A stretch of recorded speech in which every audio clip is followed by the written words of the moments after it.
안녕하십니까 믿음의 형제자매 여러분. 저는 오늘 이 시간에 보혜사 성령과 엘리야의 사명이라고 하는 제목으로 여러분께 말씀을 드리겠습니다. 요한복음 16장 5절부터 7절에서 말씀하시기를 예수님께서 떠나가시는 것에 대해서 말씀을 하시면서 내가 떠나가게 되면 보혜사를 너희들에게 보내주겠다 라고 말씀을 하셨는데, 이 보혜사라고 하는 이름의 뜻은 위로자라고 하는 뜻입니다. 노아의 이름의 뜻이 바로 위로자라고 하는 뜻인데, 주님께서 말씀하시기를 노아의 날들과 마찬가지로 인자의 날들도 그렇게 될 것이다 라고 말씀을 하셨는데, 노아의 날들은 노아가 방주에 들어가기 전까지를 말하는 것이고, 인자의 날들도 역시 인자가 방주에 들어가기 전까지를 의미합니다. 자, 그런데 예수님께서 말씀하시는 이 인자는 재림 때에는 엘리야를 가리킨다 라는 것을 예수님께서 두 번에 걸쳐서 말씀을 하셨는데, 요한복음 14장 26절에서 보혜사 성령께서 오시게 되면 너희들에게 모든 것을 가르쳐 줄 것이다 라고 말씀을 하셨는데, 엘리야의 사명을 주님께서 말씀하실 때 마태복음 17장 11절에서 엘리야가 오게 되면 모든 것을 회복할 것이다 라고 말씀을 하셨습니다. 자, 예수님께서 요한복음 12장에서 말씀하시기를 빛이 있을 동안에 빛을 믿으라, 그리하면 빛의 아들이 되리라 라고 말씀을 하시고, 저희를 떠나가셔서 숨으셨다 라고 하는 말씀이 12장 36절에 나타나고 있는데, 이 말씀을 하신 시점은 요한복음 12장 12절에 보게 되면 예수님께서 나귀를 타고 입성하시는 장면이 나오는데, 이 나귀를 타고 입성하셨던 그 날짜가 바로 아비벌 10일 토요일이었습니다. 자, 아비벌 10일 날 토요일 날 나귀를 타고 예루살렘에 입성하신 다음에 주님께서 요한복음 12장 36절을 말씀하시면서 빛이 있을 동안에 빛을 믿으라, 그리하면 빛의 아들이 되리라 라고 말씀을 하시고, 그리고 나서 저희를 떠나가셔서 숨으셨다 라고 기록하고 있는데, 이것은 이 아비벌 10일 나귀를 타고 입성하시는 요때가 2022년도를 가리킵니다. 다시 말해서 2022년도가 지나가게 되면 이제는 예수님을 대신해서 보냄을 받게 되었던 엘리야, 인자가 이제 이 세상을 떠나서 숨겨지게 된다라고 하는 것을 우리에게 알려주기 위해서 그렇게 말씀하신 것인데, 여러분께서 관심을 갖고 봐야 되는 성경절은 요한복음 14장 26절과 마태복음 17장 11절에 나타나고 있는 모든 것이라고 하는 단어입니다.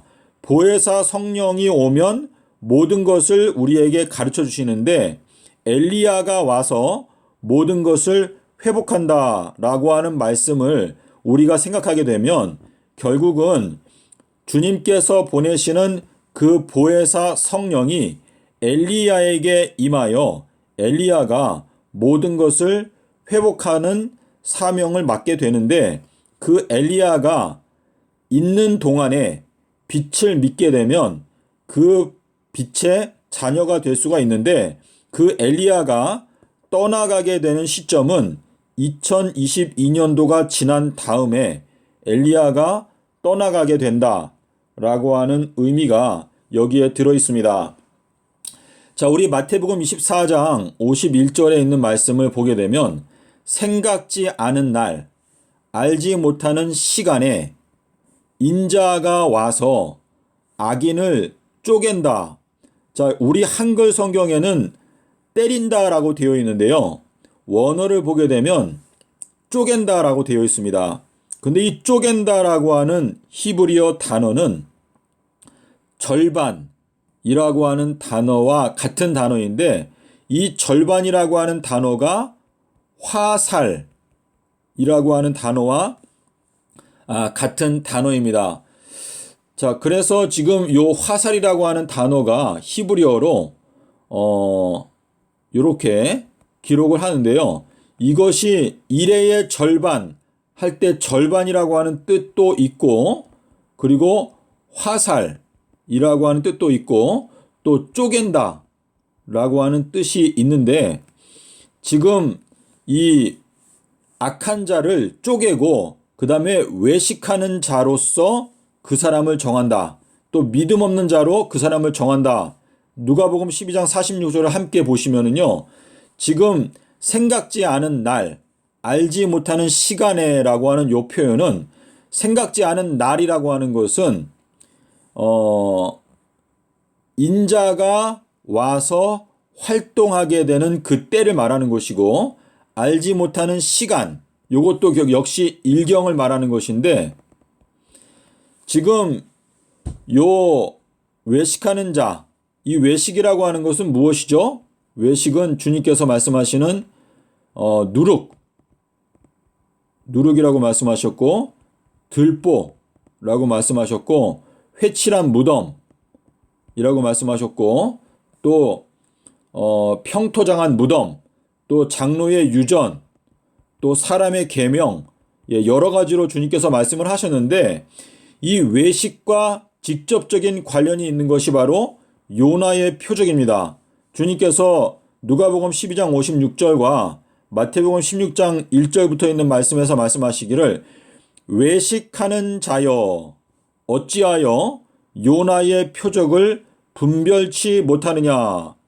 이 말씀은 너희가 요나의 표적을 분별하지 못하게 되면 외식하는 자의 상태 가운데 빠져 있을 수밖에 없다라고 하는 것을 말씀하시는 것인데, 주님께서 말씀하시는 인자가 곧 엘리야를 가리키는 것입니다. 자, 그래서 주님께서는 내가 떠나가게 되면 보혜사를 보내게 될 것인데, 보혜사가 와서, 성령이 와서 너희들을 죄에 대해서, 의에 대해서, 심판에 대해서 너희들을 책망하고 또한 너희들을 교훈할 것이다 라고 말씀을 하셨는데, 이 보혜사 성령께서 활동하시는 기간은 서기 30년부터 그리고 3030년까지 이 기간 동안에 보혜사 성령이 어떻게 하는 거죠?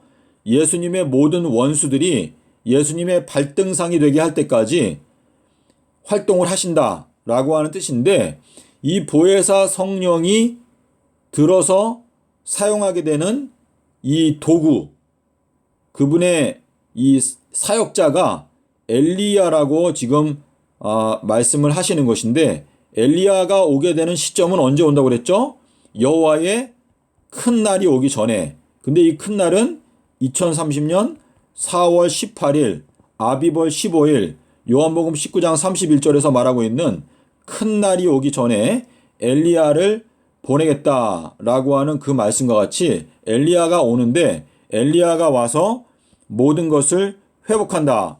그런데 엘리야가 떠나가게 되는 날은 2023년도 3월 23일이 될 것이다 라고 지금 제가 생각을 하고 있는데, 요 내용은 계시록 12장 5절에 있는 말씀과 그리고 11장 3절부터 6절에 있는 말씀을 여러분께서 살펴보시게 되면, 여기에 남자아이가 태어나서 하늘로 올라가게 되니까 하늘에서 전쟁이 나게 되고, 그 전쟁에서 12장 8절에 보면 용이 강하지 못하기 때문에 하늘에서 쫓겨나게 되었을 때 본인이 쫓겨난 것을 보고 너무나 분해서 그 남자를 낳은 여자를 핍박하게 된다 라고 말하고 있습니다. 그래서 남자를 핍박하게 될 때, 여자를 핍박하게 될 때 그 여자가 광야로 도망가서 1260일 동안에 양육을 받는다 라고 기록하고 있습니다. 자, 그래서 제가 이 내용을 이해하고 있는 것은, 지금 엘리야, 인자의 날들이 종료되는 것은 2023년도 3월 23일이다 라고 제가 생각을 하고 있는데, 요 내용을 여러분께서 창세기 7장 9절과 10절에 보면 노아가 방주에 들어가고 그 다음에 일주일 뒤에 홍수가 왔습니다. 그래서 요 내용을 보게 되면 결국은 노아가 방주에 들어가게 되는 시점은, 다시 말해서 우리가 구원의 방주에 탈 수 있는 기회는 2023년도 3월 23일 이전이다 라고 하는 뜻이고, 여러분께서 요한복음 20장, 요한복음 20장은 예수님께서 부활하셨던 장면인데요. 여기 요한복음 20장의 19절과 그리고 26절에 보게 되면 이 두 구절에 문들이 닫혔다라고 하는 표현이 나옵니다. 문들이 닫혔다.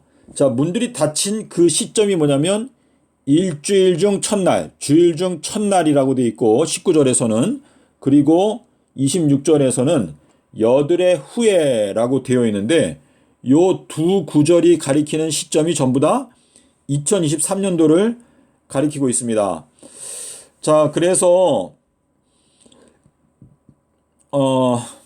우리가 구원의 방주에 탈 수 있는 기회는 2022년도가 바로 우리가 구원의 방주에 탈 수 있는 기회인데, 여기에서 말하는 인자가 오는 시간, 요것은 일경에 온다.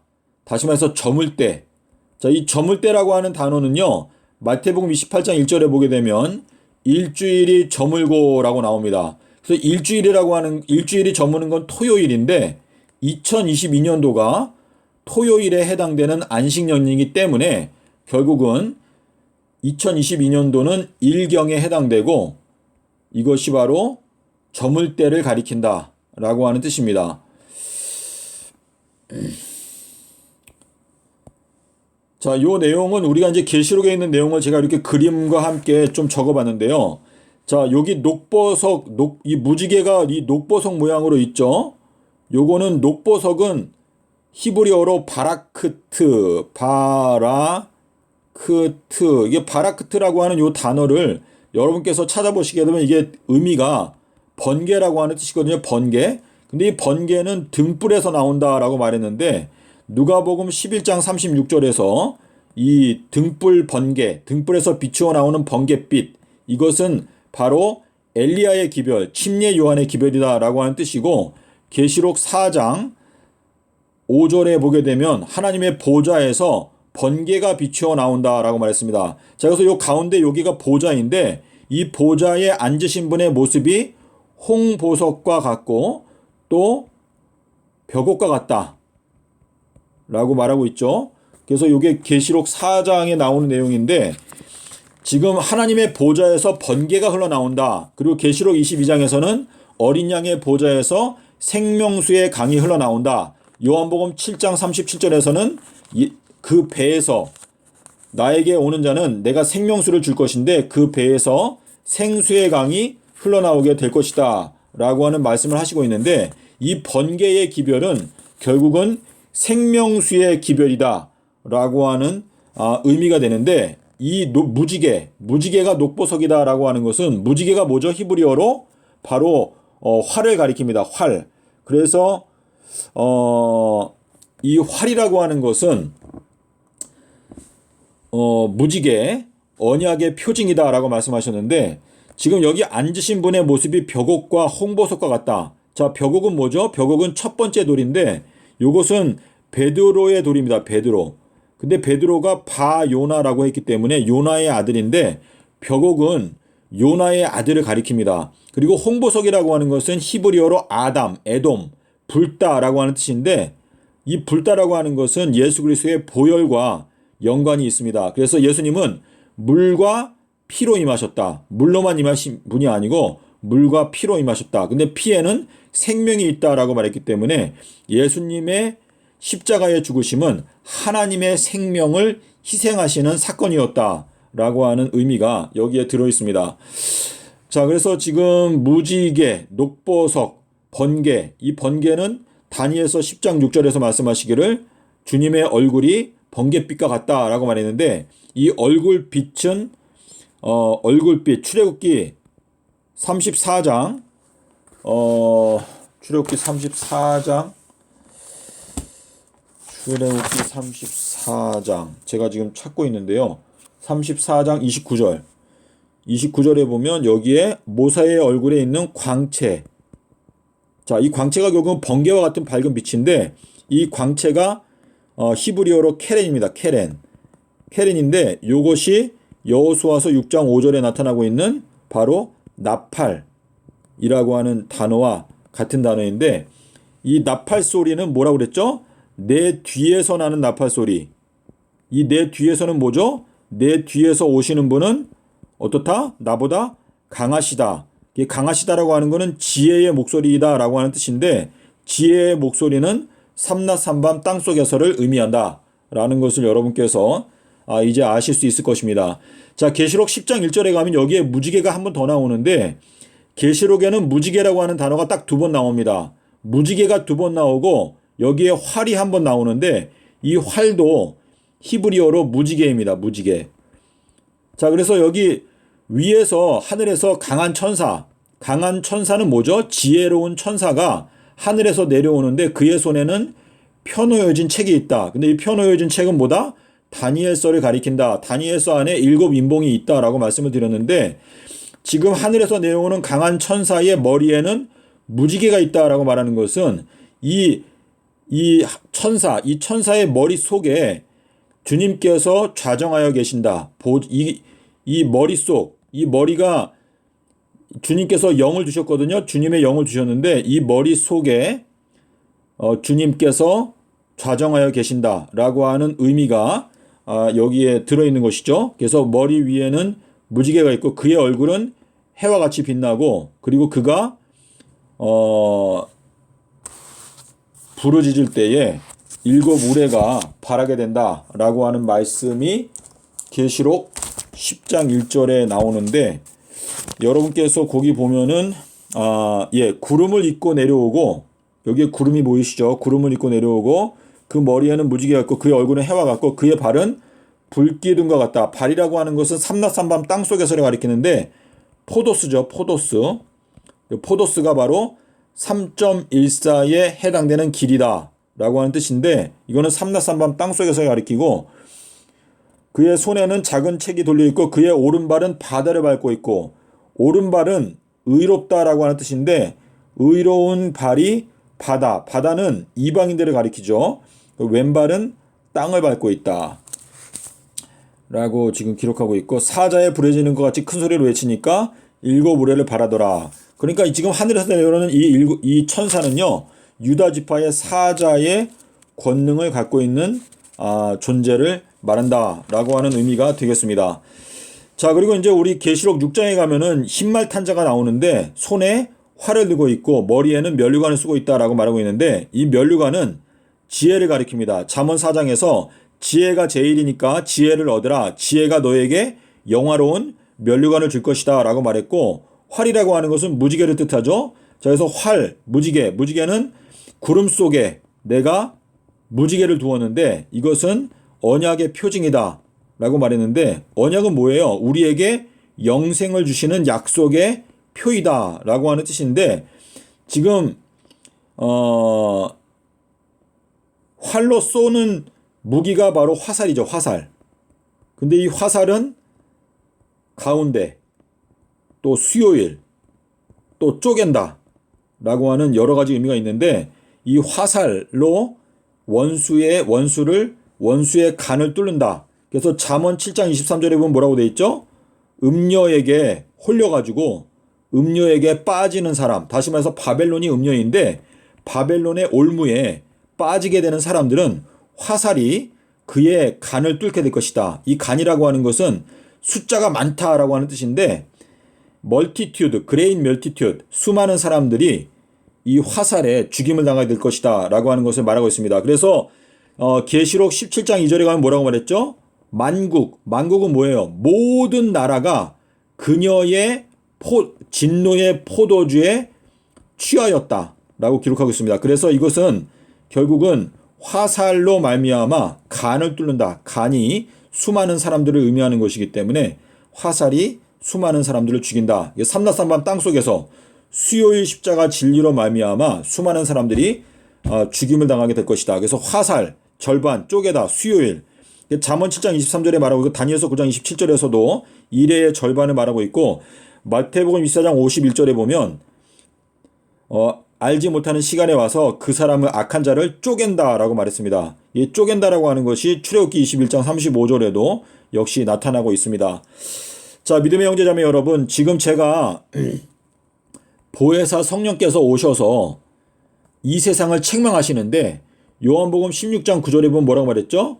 죄에 대하여라 함은, 우리가 죄를 회개하지 아니하면 결단코 구원받을 수 없는데 죄에 대하여라 함은 너희가 나를 믿지 아니하며 라고 말했습니다. 예수님을 믿지 아니하는 것이 죄인데 예수님께서 마태복음 12장 40절에서 말씀하시기를 내가 땅속에서 삼낮 삼밤을 잊겠다라고 말했는데 이 말씀을 기독교가 믿지 않습니다. 그래서 히브리서 3장 14절에서 뭐라고 말했죠? 너희들은 태초부터 확실한 것을 끝까지 굳게 잡게 되면 그리스도와 함께 참여한 자가 되리라 라고 말했는데 태초부터 굳게 된 것이 뭐예요? 창세기 1장 5절에서 빛을 낮이라 칭하시고 어두움을 밤이라 칭하시니라. 밝은 광명이 낮을 주관하고 어두운 광명, 작은 광명이 밤을 주관하라. 큰 광명, 작은 광명 이렇게 말씀하셨는데 우리가 예수님께서 말씀하신 요나의 표적을 믿지 않게 되면 결단코 구원을 받을 수가 없다라고 하는 것을 분명하게 말씀하시기 위해서 히브리서 3장 11절에서 주님께서 맹세하여 가로되 나의 길을 알지 못하는 너희들은 결단코 나의 안식에 들어오지 못하게 될 것이다 라고 말씀을 하셨습니다. 부디 여러분께서 이 마지막 때에 제가 한마디 요한복음 10장 38절로 제가 기억하는데요.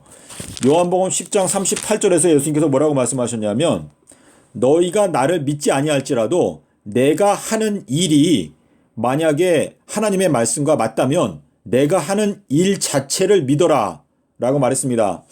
자, 이 마지막 때에 주님께서 엘리야를 보내셨고 엘리야가 사실상 이미 왔다 라고 말씀하시는 것이 예수님의 말씀인데 엘리야가 누구냐 라고 하는 것에 대해서는 여러 가지로 논쟁이 있을 수가 있습니다.